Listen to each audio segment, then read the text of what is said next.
भारत की इकोनॉमी की ग्रोथ 7.8% है, अमेरिका को वो बर्दाश्त नहीं है।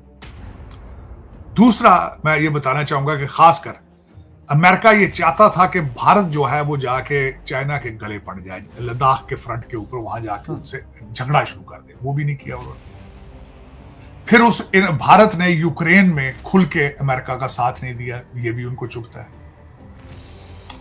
फिर उसके बाद गाजा के अंदर भी भारत ने अपना स्टैंड अलग से लिया है, वो भी उनको तकलीफ है। रेड सी के अंदर अमेरिका और उसके एलाइज को हूतियों ने और सोमाली पायरेट्स ने घेरे में लेके उनका नाक में दम कर दिया है, वहां बिल्कुल शिपिंग हो ही नहीं। इन्होंने 10 मुल्कों का इत्तेहाद बनाया है जिसमें भारत शामिल नहीं है, ये भी तकलीफ है उनको। तो इस सारी वजूहात की बेस पर, और दूसरा सबसे बड़ी वजह यह है कि वॉशिंगटन डीसी में जो भारतीय लॉबी और डायस्पोरा है उसने अमेरिका को गर्दन से पकड़ा है, वो भी उनको बर्दाश्त नहीं। इन वजूहात पे उन्होंने ये जो पिछले दिनों सिख फॉर जस्टिस और ये सारा ड्रामा बनाया गया भारत की गुडविल को डैमेज करने के लिए, ये रिफ्टें आई दरमियान में। और लेकिन ये कि उसमें फिर आप बैठे, आप बहुत इंटेलिजेंट लोग हैं, पाकिस्तानी बहुत तेज लोग हैं, आपको तो डॉलर की स्मेल आ जाए तो फिर आप उसी वक्त रुक जाते हैं। तो आपने अब थोड़ी सी देखी खिड़की में से रोशनी आ रही है, क्या वजह है, आप जंप मार के अंदर आ गए। आपने यहां आके शोर किया है कि देखें जी, रा ने हमारे घर में घुस के 20 लोगों को मार दिया है, इनको रोकेंगे। उधर से आपने कहा है कि जी दोहा एग्रीमेंट के पठान भाई जो है वो उसकी खिलाफवर्जी कर रहे हैं।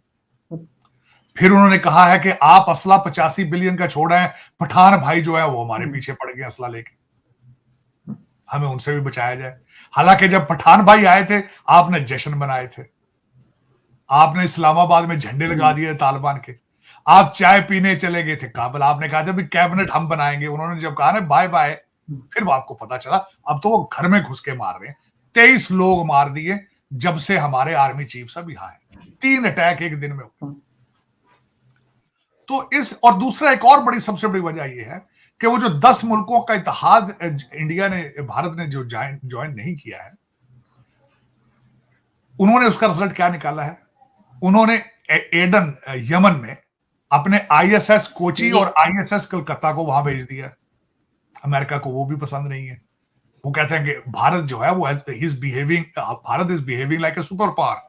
वो कहते हैं हमारे ये तो भाई खुद अपने मसले खुद ही हल कर रहे हैं, हमारे पीछे नहीं आ रहे, हमारी टीम में नहीं आते, तो खुद ही लीड करना शुरू हो गए। तो ये सारी चीजें उन्हें चुभती तकलीफ होती। देखिए कोई भी इनकी जगह हो तो तकलीफ हो, खुद की इकोनॉमी, खुद बैंकरप्सी पे पहुंचे में, उधर उनकी जो है वो इकोनॉमी वो 7.8% पे चल रही है, तो तकलीफ तो है ना। गोरा किस तरह बर्दाश्त करेगा भाई, जहां हमारे दादे पोते जो इनके दादे परदादे जो थे ईस्ट इंडिया कंपनी वाले, मोदी साहब ने बहुत बदला लिया है। वो कहां गए थे सबसे पहले, सूरत में गए थे 16वीं सदी में, 1600 में सूरत गुजरात में गए थे। मोदी साहब आपने बड़े सही तरीके से इनको काबू किया। तो वो बर्दाश्त तो नहीं होता ना भाई, ईस्ट इंडिया कंपनी जो थी, हम जाते थे पूरे मुल्क के ऊपर, अब इतनी हुकूमत की है, अब वो लोग आंखें दिखाते हैं। ऋषि सोनक साहब भी भारतीय हैं, यहां सारी कंपनियां, ये तो हथियार फेंक चुके हैं, क्योंकि इस वक्त इनसे तो अमेरिका नहीं चल रहा है, इसको तो भारतीय इस वक्त जो बच्चे इंडियन इंस्टीट्यूट ऑफ टेक्नोलॉजी के पढ़े हैं वो चला रहे हैं अमेरिका को, वो बर्दाश्त तो नहीं होता ना सर। अब तो जो डिफरेंट स्टेट्स हैं भारत की, वो भी इकोनॉमी में बहुत आगे बढ़ने लगी है। अभी यूपी की खबर आई थी कि यूपी में जो है उनकी भी बहुत ज्यादा वो लोग आगे बढ़े हैं अपनी इकोनॉमी को लेकर, यानी स्टेट्स जो हैं वो अब अलग अलग आगे बढ़े हैं। तो इस तरह से तो सिर्फ फोकस उनका इकोनॉमी। आरजू वहां की मैंने देखा है, सबसे अच्छी बात जो है उनकी, भारतीय स्टेटें एक दूसरे के साथ कंपीट करती हैं, बिजनेस में परफॉर्म करती हैं। वो उनके बच्चे लंदन में तो नहीं ना भाई, वो लूट मार का कारोबार तो आपका है ना, उनका तो नहीं है। वो तो उनकी तो प्राइड है, उनकी तरक्की का सीक्रेट ही ये है कि वो नेशनलिस्ट हो चुके हैं। वो कहते हैं हम भारतीय हैं, हम भारत को आगे लेके जाएंगे। और सर सादे हैं, मतलब वो लोग काफी सिंपल तरीके से रहते हैं। हमारे तो ज्यादा सा पैसा है, कोई मर्सिडीज से नीचे उतरता ही नहीं भाई। आप तो फिर आपके तो कहने क्या है। मैं तो अक्सर अभी भी वो अपने मेजर गुरु वारिया साहब ने जो एक वीडियो बनाई थी, वो काश पाकिस्तान के कॉलेजों में दिखाई जाए, स्कूलों में दिखाई जाए।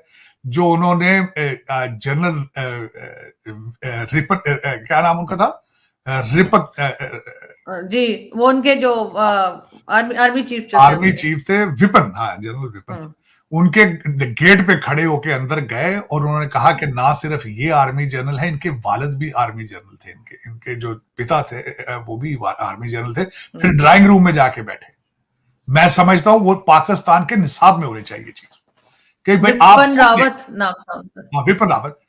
हमारे जो पिछले गए हैं मालिक, हमारे जो गुरु बाजवा साहब थे, जब वो घर को गए हैं 12 अरब रुपए की करप्शन के एलिगेशन है उनके ऊपर, उनकी फैमिली के असास से 12 अरब रुपए हैं।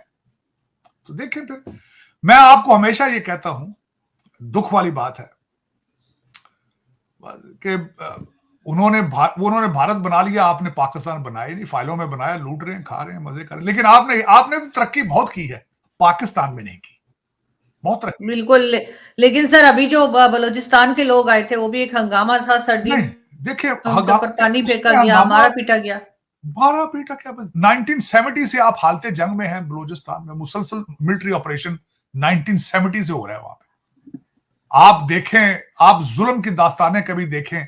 आपने ग्वादर जब चाइना को बेचा और वो जो सदियों से वहां मछेरे थे, मछलियां बेच के रोज अपना रोटी कमाते थे, आपने वो भी बेच दिया चाइना को। उनका ये सबसे बड़ा उनका मुतालबा यही था कि हमारी किश्तियां वर्सेस उनके जहाज आते हैं मछलियां पकड़ने चाइना के, और वो पकड़ के लेके जा रहे हैं।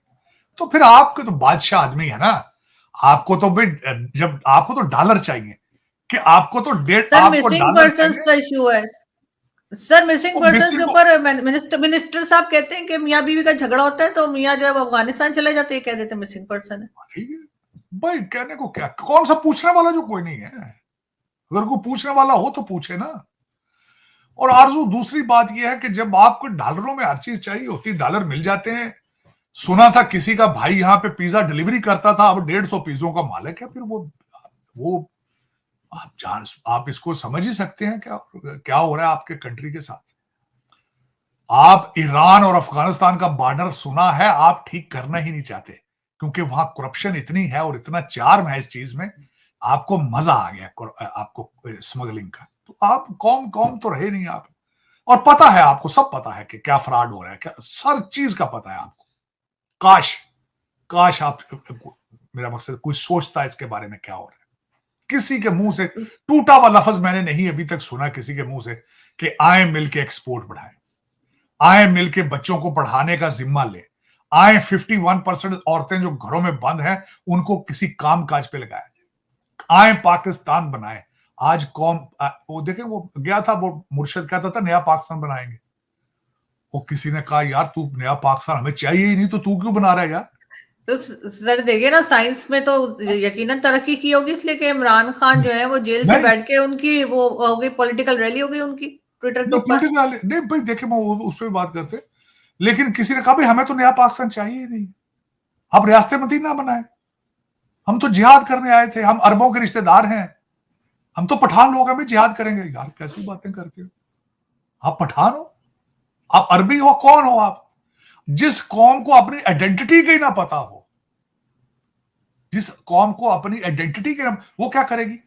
इतने सैयद इस वक्त सऊदी अरेबिया में नहीं जितने पाकिस्तान में है, अंदाजा लगा लेना। हर दूसरा बंदा कहता है मैं सैयद हूं। सर मैं भी हूं। देखें वो तो आपका तो कुछ वो आपको पता होगा, आपका कोई खानदानी ट्री होगी। यहाँ पे तो हर दहला कहता है जी मैं तो, कोई कहता है मैं हजरत अली का रिश्तेदार हूं, कोई कहता है मैं फलां का रिश्तेदार हूं। और यार हिंदुओं की औलाद हो सारे यार, मैं कहता हूं मैं हिंदुओं की औलाद हूं। हम हिंदुओं से सिख हुए, सिखों से मुसलमान हुए, पता नहीं है। लेकिन यहाँ पाकिस्तान में आइडेंटिटी की नहीं पता किसी को। हर दूसरा बंदा कहता है जी हम तो अरबी हैं। शक्लें देखो अपनी यार, अरबियों वाली तुम्हारी शक्लें। लेकिन आरजू, अभी तक आपको यह नहीं पता कि आप प्रेसिडेंशियल सिस्टम चाहिए या आपको दूसरा पार्लिमानी सिस्टम चाहिए, 18वीं तरमीम होनी चाहिए या नहीं होनी चाहिए, आपको पता ही नहीं अभी तक। आप चाइना के कैंप में हैं कि आप अमेरिका के कैंप में हैं, आप क्या हैं पता ही नहीं आपको। आप मर्द हैं कि औरत हैं। क्यों है सर आखिर हम कैंप में क्यों हैं? कोई और कंट्री तो कैंप में नहीं होती, भारत को देखिए किसी कैंप में नहीं है वो। भाई उनके $600 बिलियन के फॉरेन एक्सचेंज, उनका फॉरेन एसेट्स पड़े हैं। आप 3 बिलियन के लिए आप IMF के तलवे चाट रहे हैं। उनके साथ तो कंपेयर ही नहीं करना चाहिए आपको। आपकी मैं बल्कि 14 अगस्त 1947 से लेकर आज तक आरजू अगर देखा जाए तो सवाए शर्मिंदगी के कुछ भी नहीं। जम्मू कश्मीर से आर्टिकल 370 को हटाए जाने के फैसले को सुप्रीम कोर्ट द्वारा सही ठहराए जाने के बाद से पाकिस्तान बौखला सा गया है। उसकी बौखलाहट का एक कारण यह भी है कि दुनिया भर में इसकी चर्चा कहीं नहीं हो रही। अब ऐसे में पाकिस्तान के सेना प्रमुख असीम मुनीर, जो कि खुद इस वक्त अमेरिका में हैं, वो लगातार वहां से अमेरिकी अधिकारियों के सामने कश्मीर का मुद्दा उठा रहे हैं। दक्षिण एशिया की स्थिति पर बात करने के बहाने से मुनीर अमेरिकी अफसरों के सामने कश्मीरी मुद्दा सुलझाने की बात कर रहे हैं। उनका कहना है कि कश्मीर मुद्दा दक्षिण एशिया में रणनीतिक स्थिरता को प्रभावित करने वाले मुद्दों में से एक है, जिसका हल निकालने के लिए वो अमेरिका के आगे नाक रगड़ रहे हैं। पाकिस्तानी अखबार डॉन की एक रिपोर्ट की अगर बात की जाए तो उसमें साफ लिखा है कि पाकिस्तानी सेना प्रमुख ने दक्षिण एशिया में रणनीतिक स्थिरता को प्रभावित करने वाले क्षेत्रीय सुरक्षा मुद्दों को अमेरिकी अफसरों के सामने रखा। उन्होंने अंतर्राष्ट्रीय कानून और UNSC प्रस्ताव के अनुसार कश्मीरी मुद्दे को हल करने पर जोर डाला। पाकिस्तान सेना प्रमुख का कहना है कि दक्षिण एशिया में शांति के लिए कश्मीर का मुद्दा हल होना जरूरी है।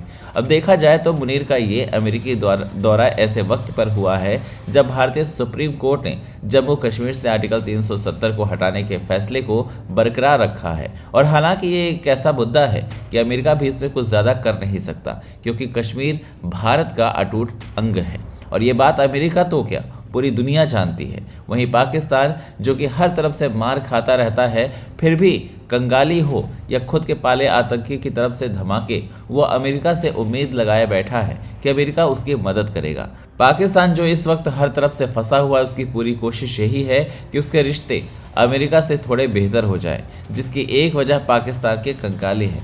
इसके साथ साथ पाकिस्तान TTP के खिलाफ अमेरिका से मदद की उम्मीद लगाए बैठा है। साथ ही साथ वो कश्मीर मुद्दे को भी उछाल रहा है। खैर, उससे कुछ होने वाला नहीं है। पाकिस्तान की इस हरकत पर आप सबका क्या कहना है, कमेंट करके ज़रूर बताएं।